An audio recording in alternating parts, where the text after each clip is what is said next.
Hello everyone. In this video we're going to talk about user input, primarily the Python input function.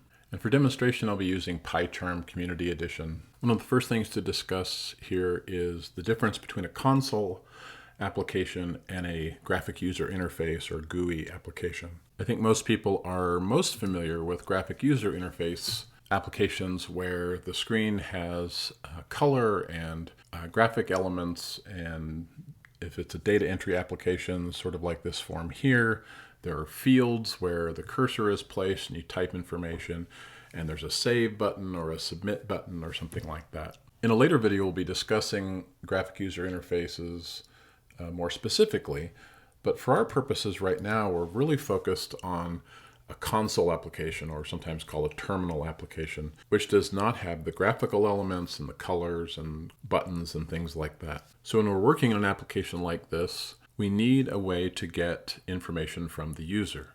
So far, everything that we've done in the previous videos in this fundamental series is hard-coded values like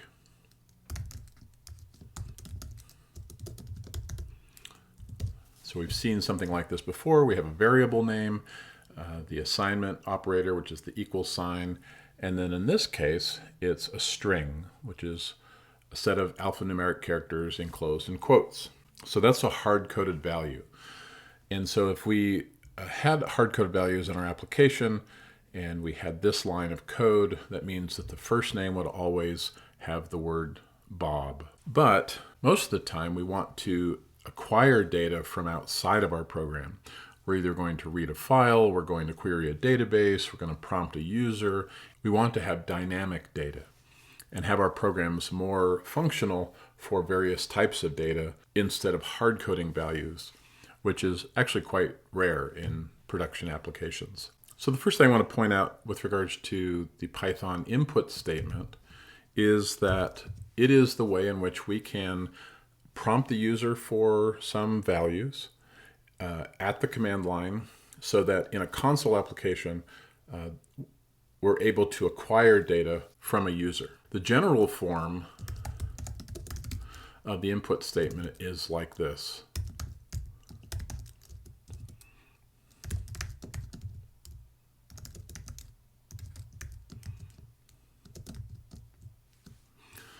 Where we have a variable, the assignment operator, the function name input, and then in parentheses we place a user prompt. The user prompt is something that's printed to the screen that prompts the user for whatever data value you're interested to have them enter for you. One of the most important things to know about the input statement up front is that anything entered is a string as far as Python is concerned. And we'll talk about that a little more in a minute. So if we go back to that first name concept, instead of hard coding that, I might want to do something like this.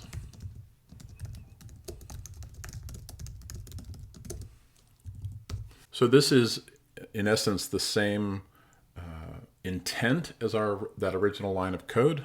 I want to have a first name value in a variable called first name. And in this case, rather than hard coding it, I'm going to get that from the user. And then once I have that value, I've acquired that from the user through their data entry, I can do whatever I want to do with that. Just like before. Okay. So if I run this, there's my prompt, right? It says, please enter your first name. The cursor's sitting at the end of that, and if they type something and press enter, then there's my print statement, or the result of my print statement, Bob. So the important thing to realize is that whatever they type here at the prompt, as I said earlier, is a string.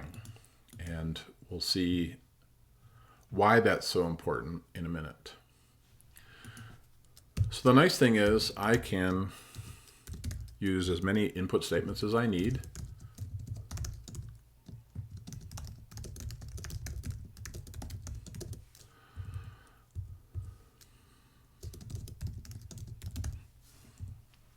And just like our previous programs, we can do things with those values.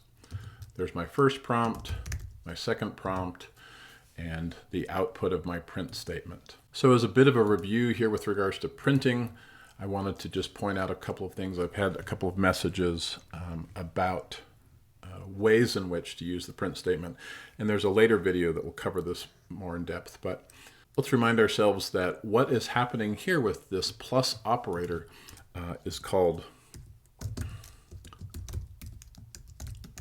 concatenation. So the plus operator, if these were numeric values, we would be doing addition, right?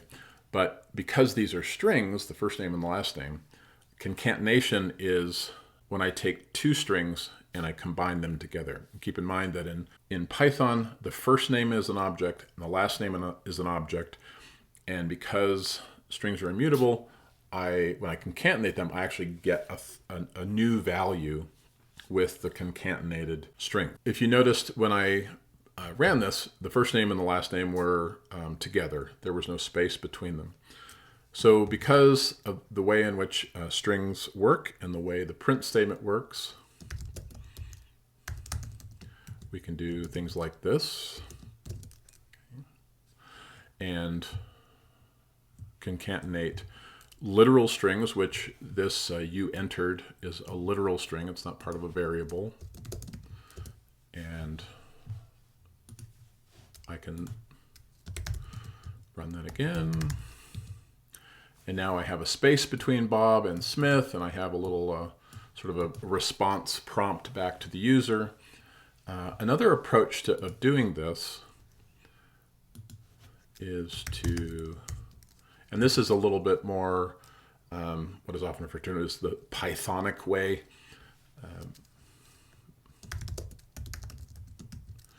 Is to not hard code even the spaces.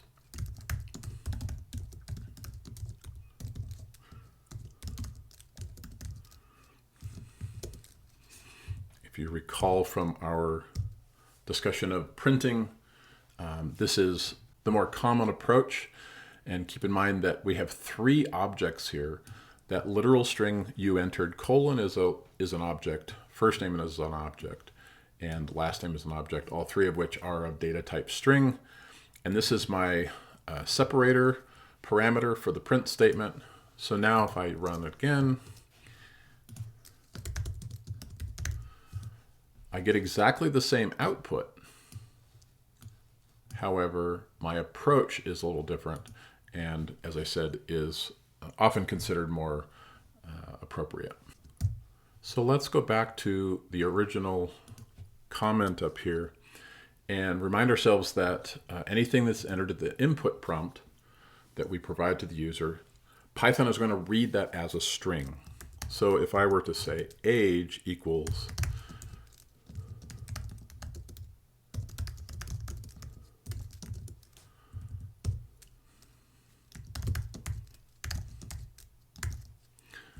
and I'm going to prompt them for their age, I'm going to print the type, the data type of what we get back from that.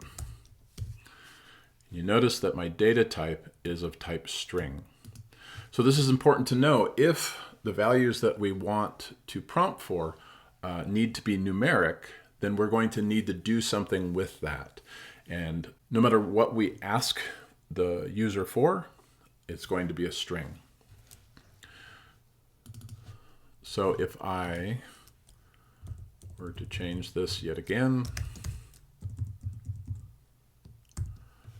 if I add a casting function, in this particular case, age is generally an integer, so I can use a casting function called int with the age as its parameter. And again, if I run this, 25, now you notice that it has been cast or converted to an integer. Age is still a string. It's coming from that input statement. And the casting of that value that they typed in is converted to an integer here. And that's why we now see that the result of this print statement, at least, is an integer value.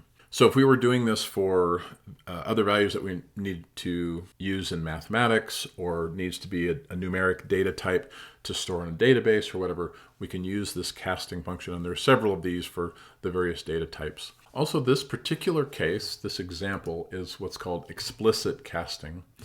So when I use one of these casting functions, like in this case, int, I'm explicitly stating I want age cast or converted to an integer. There's also what's called implicit casting. If I were to, let's say I had some variables like this, and I were to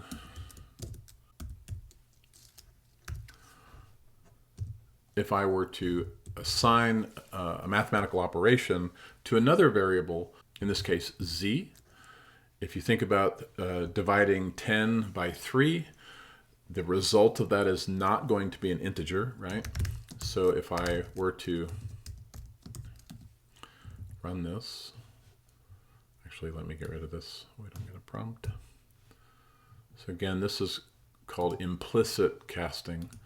And if I run this, you notice that as a float, it took this integer, and because of the division, it implicitly casts the result to a float, right? Because the result of that is going to be 3.3333. So let's go back up here and sort of review what we've said here. The general form of the input statement is that we prompt the user for a value. That value is assigned to whatever variable we place on the left side of the assignment operator. We can then use that value in whatever way we need to in our application, keeping in mind that whatever we get from the user is a string. If the value needs to be cast, we can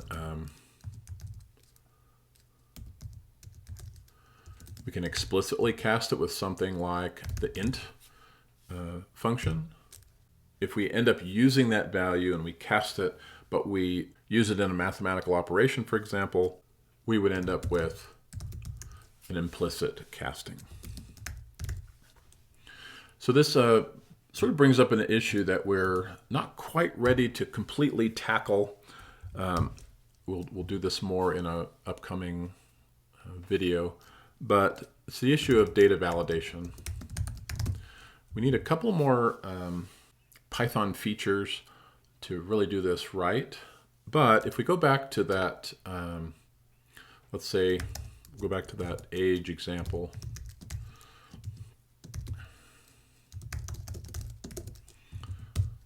So what if we have that and we want to print the age? We'll just do that first. And we run this, and when the prompt comes up, the user types something, which is clearly not an age. Okay. Python will accept that, of course, because it is just a string. It is up to us to determine the problem with that, if there is a problem. That's called data validation. This would be an invalid value if I was prompting for an age. I'm looking for an integer. I would need to take some data validation steps to not allow a value like that to be entered. We will learn some approaches to doing that, but it's something to keep in mind and something to prepare for, because it's a very common thing, and that's also both in a terminal application or a graphical user interface application. In either case, we would need to validate data. And we'll look at that much more a little later. As always, if you have any questions, feel free to let me know. Otherwise, thanks for listening.